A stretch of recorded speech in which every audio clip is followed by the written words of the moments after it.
So, welcome. I am so excited to be able to present the NAIE Code of Ethics. This has been a passion project for the last 2 years, and a lot of work and time has gone into this from the members of the task force and members of the community. And it has been a long but a very good process to come to this point, and I'm just very excited. So today, I just want to start with a really brief overview of how this workshop is going to go. When I am speaking, when I am actively presenting, I will not be sharing my screen. I will share a slide before I start talking about the content on that slide and give you a moment to look at it. And then I will stop the screen share and then I will explain whatever the information is on that slide. This is for optimal accessibility because I know on some devices that when a screen is shared, it makes the videos very small and it's difficult to change their size. So when the screen is being shared and I am showing you a slide, I will not be talking. I am going to start with an overview of the process of developing the Code of Ethics. And then I am going to explain some of the major themes that arose in the course of developing the Code of Ethics. And then I will be sharing the actual Code of Ethics with you. It is already live on our website, but I do have links in my PowerPoint to versions of the Code of Ethics in both English and ASL. And both versions are also published on our Code of Ethics page on our website. So we will be taking some time to review the actual Code of Ethics. Then we will take a break. And then I will be introducing a framework for ethical decision making. And I will be talking about that process. And then we will have an interactive component. We're going to have some polls that we will be sending you to answer some questions as we go along. And then we will take a break. And then we will have breakout sessions. And you will be given scenarios to discuss using this Code of Ethics and using this framework for ethical thinking in order to discuss the situations and to discuss what you would do. During the course of the workshop today, we are going to be sharing several different scenarios. And I want to stress that all of these scenarios are real life examples. These are either from my experience in educational interpreting, and I have been in education settings for 10 years now, or these are scenarios from interpreters that were submitted during the process of developing the Code of Ethics and doing the community checks. So I know sometimes with textbooks on ethics and courses on ethics, a lot of times the scenarios can be made up. And so we kind of shrug and think that would never happen. Nobody would really do that. Nobody would really make that decision. But all of these situations and all of these scenarios are real life situations, real life scenarios. So we will be sending you into breakout rooms to have those conversations and to talk about those scenarios and how you would use this Code of Ethics in order to think through those situations. So with that, I'm going to share my first slide, and this is just a timeline, and it is not to scale, but it is a timeline that shows the process that we went through to develop this Code of Ethics. So I'm going to share the slide, and then I will explain that process.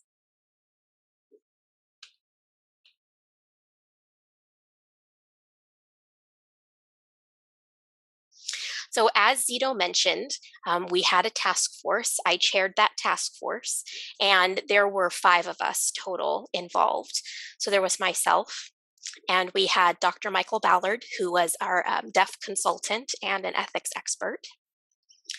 And we had Dr. Elizabeth Ann Mon, and she is involved as a teacher trainer, as an interpreter, as a mentor. And so she had a valuable perspective from both the teacher and interpreter perspectives.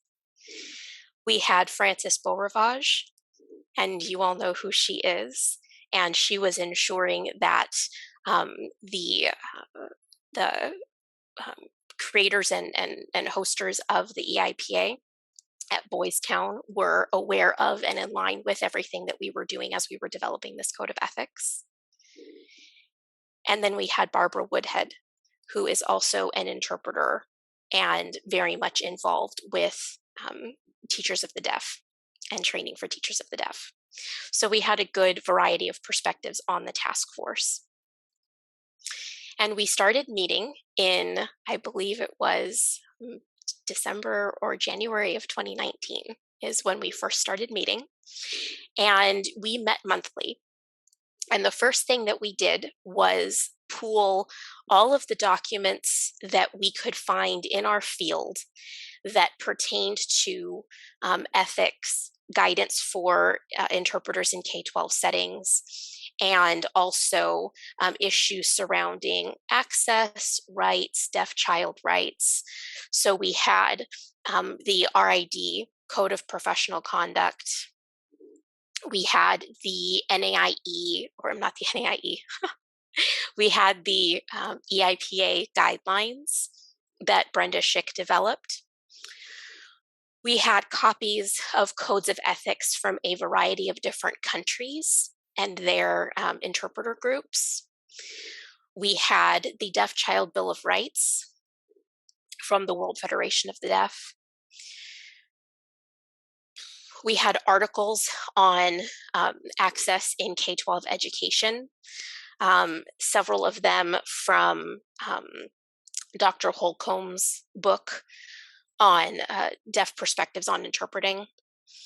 And we put all of these documents into one place so that the task force members could read over them.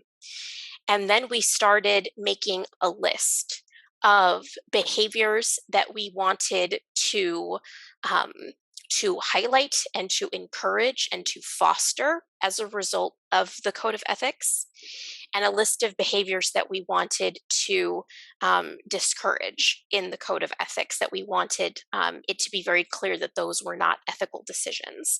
And some of this comes from the background and the experience of all of us who are on the task force, who have served in educational settings. Dr. Ballard, who had interpreters as part of his education, and those of us who work with interpreters in state, who work on training interpreters, who work with teachers. So we had these variety of perspectives. And we would talk about some of these behaviors that we have seen in schools, either by K-12 interpreters or actions of others in the environment working with K-12 interpreters. And we just talked about things that we really wanted to promote and things that we really wanted to move away from as a profession.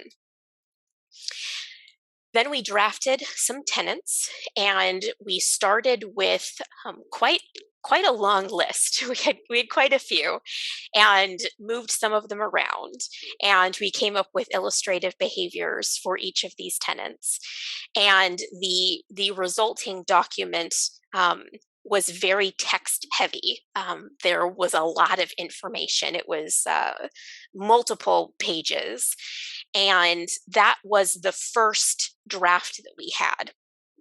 And that was when we did our community checks in December of 2020. So we spent about a year drafting the first version of the Code of Ethics.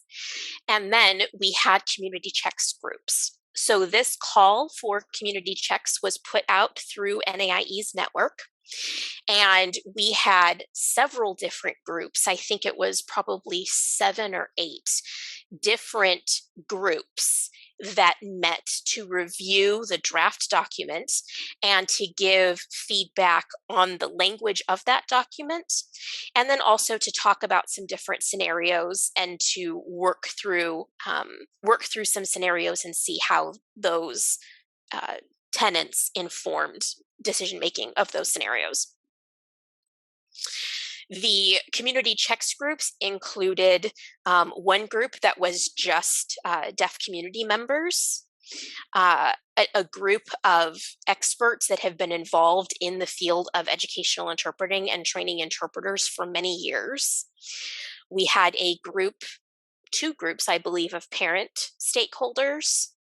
We had teacher stakeholders. And then we had groups of interpreters that were a mix of deaf interpreters and hearing interpreters, of elementary school interpreters and secondary interpreters, and interpreters who were working in urban environments and in rural environments. So we really tried to get a diverse mix of perspectives in these community checks groups. And all in all, we had about 50 different participants in these community check groups. We received a lot of feedback as a result of that process, and we completely revised the Code of Ethics from December of 2020 through May of 2021. And I'm going to talk a little bit after the next slide. I'm going to talk about what it is that kind of rose to the top as important themes, as major themes in the course of our discussions on the Code of Ethics. So in May of 2021, we had a public comment period. So we had a newly revised draft. We felt that it was in pretty good shape, and so we put a copy of it on the website, publicly available, and then we sent out a call for public comment, and we left that open for 28 days. We received a lot of good feedback on the public comments. We had a few suggestions that did change some of the language in the document. We added some statements of core values as a result of some of the feedback. We added a little bit more to the scope and philosophy as a result of that. But in all, we didn't have any really drastic changes to the document that we shared for public comment. And then at the end of May, the edits were made, and then the Code of Ethics was sent to the Board of Directors for their review. And I am very pleased to say that the vote to adopt the Code of Ethics was unanimous from the NAIE board. And so we decided that we would hold publishing the Code of Ethics until we had this workshop today. And so it is now published, it is available, and it was very important in the task force discussions, very important to us that it be published simultaneously in English and in ASL. Okay, so I'm going to share the next slide. And I'm going to be talking now about some major themes that arose during the process of developing the Code of Ethics, so that you know what some of those major themes are in the document.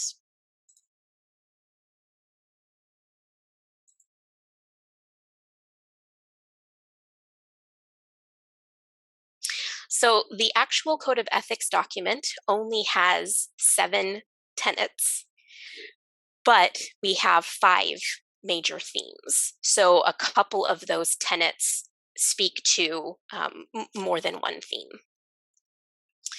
So the 5 themes that really arose as a result of this Code of Ethics process were first and foremost student autonomy. That was something that I believe was mentioned in the first meeting and carried through every single meeting after that we talked about student autonomy. And in the community checks groups, again, that was a major theme, was the need for student autonomy. And then in the public comment period, again, this emphasis on the importance of student autonomy. And so that is the very first tenet of the Code of Ethics, is that interpreters respect student autonomy. And part of this is because over the course of the years, and you think about different settings where interpreters may work with the same student from kindergarten through 12th grade, When they start in kindergarten, we know that there are a lot of things that the student isn't yet ready to do for themselves, that they don't know what their options are. They don't know how to use an interpreter. There's a lot of stuff that they don't understand. And there's a big difference between the interpreter doing for them and the interpreter modeling what their options are and giving the student their decision making authority and their autonomy. And things like later on in school, allowing the student to decide whether or not they want their interpreter to go with them, in group work, or if they want their interpreter with them when they go to lunch or when they are just chatting with friends before class, and those kinds of things. So the idea of safeguarding and fostering and respecting student autonomy was absolutely paramount in our conversations. We also talked about the importance of student privacy. And not only is this an ethical issue for interpreters, but this is also a legal issue with the fact that there are so many different laws that protect student privacy. And so the idea of confidentiality, the importance of confidentiality of information, uh, arose in our conversations. This is also a tenet that's in the RID Code of Professional Conduct. And it is something that interpreters know. They talk about this idea of confidentiality. But those of us who work in K-12 settings, we know that the what confidentiality looks like in a K-12 setting looks very different from confidentiality in a community setting. And so we wanted to have some very specific guidance on confidentiality in a K-12 setting. Of course, another important issue that arose, another important theme, is student access. The whole purpose of an interpreter being in the life of a deaf person is to provide access. That's our primary responsibility. And so that arose as well. And then specifically about the interpreters, we talked about um, interpreter integrity and the importance of interpreter integrity in a variety of different situations. And then also the importance of the interpreter as a team member, because the interpreter is a legal part of the student's IEP or 504. So those are the five major themes that run through the Code of Ethics.